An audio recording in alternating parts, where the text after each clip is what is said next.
Was there a, what do you call it? Like the bottom floor moment. There's a term for it. Like you're Yeah, come to Jesus meeting.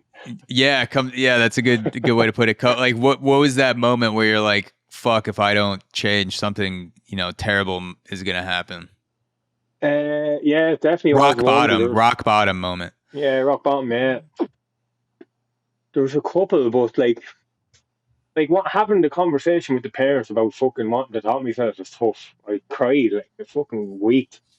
But that was just a kind of a that was probably the end of it. That was probably the wall was built then to never go back. After that, but like definitely the rock bottom was fucking.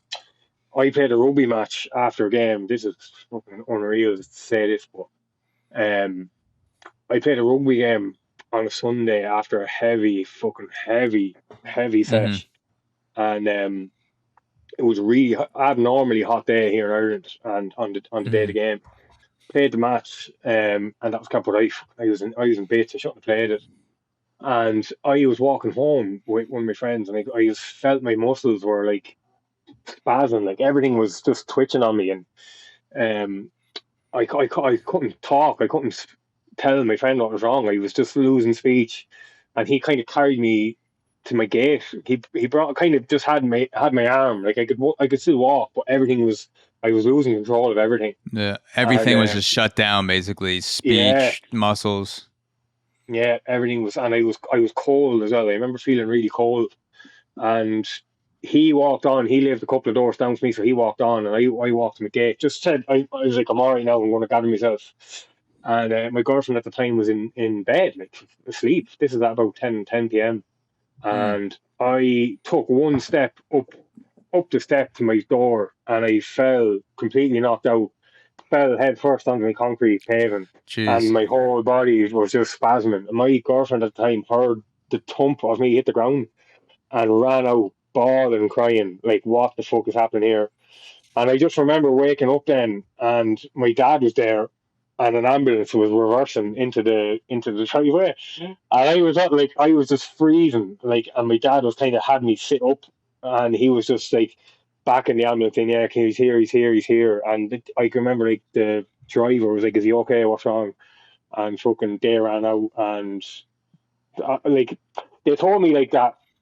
So they went in with my girlfriend. One of them went in with my girlfriend and my dad, and they put me sitting up on a stretcher, and like the lights were going. Like my landlord lived next door. He poked his head out the window. Like everyone was, it was fucking crazy that like, and I was just freezing, shivering, like in the ambulance, in the back of the ambulance, and he was Mm. like, we're gonna have to bring you to hospital, and what did you take? What's wrong with you?"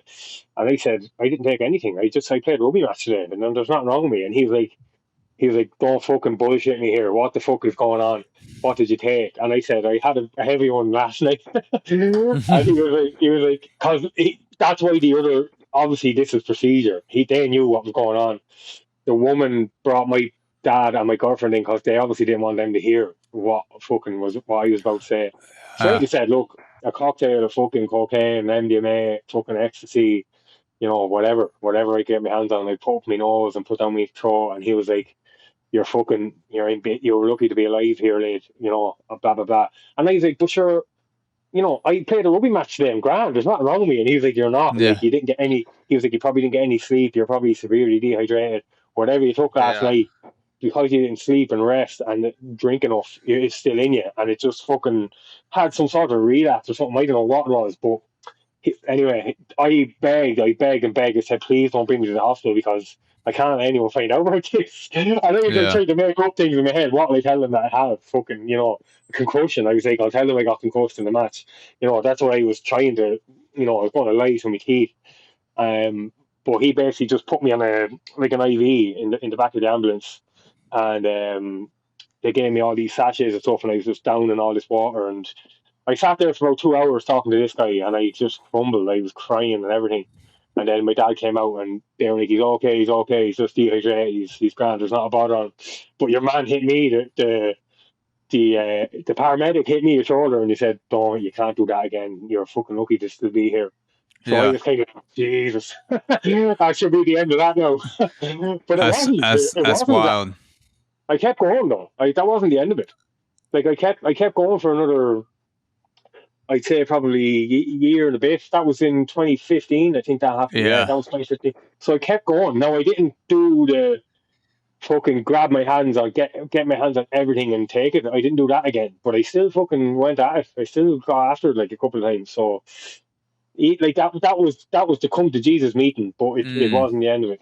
But the end of it was coming slowly because I was slowly stopping the heavy sessioning, and then the thoughts of the stuff that I wanted to do, like travel the world and do instruments, that started to come forward then. The less and Yeah. less I went out and took drugs, the more and more that was coming up. What I was supposed to be doing in my life started coming, but that's when I got really depressed because I was like, well, I'm not doing anything here. What am I at? I have to start doing this. And then I was like, well, you're not fucking going to do it. You're not like I was really negative and like really anxious about like quitting because I was with a girlfriend there, long term girlfriend. You know, I was in the middle of because I thought I was big dick. I'm going to go get a big job there, big corporate job in London, and I got that because there was more money, and I was like, grand, I get more money, and I'll have a fucking house. I'll be able to do more drugs and drink, and it'll be great, and nobody will be the wiser. And when I got that, that made it all worse. And then I got worse because what I thought I wanted, I got made me miserable. So it all just spiraled then. So like even though Yeah. I was cleaning up my act, but I was fucking still depressed and miserable. I still had a lot of work to do, like so.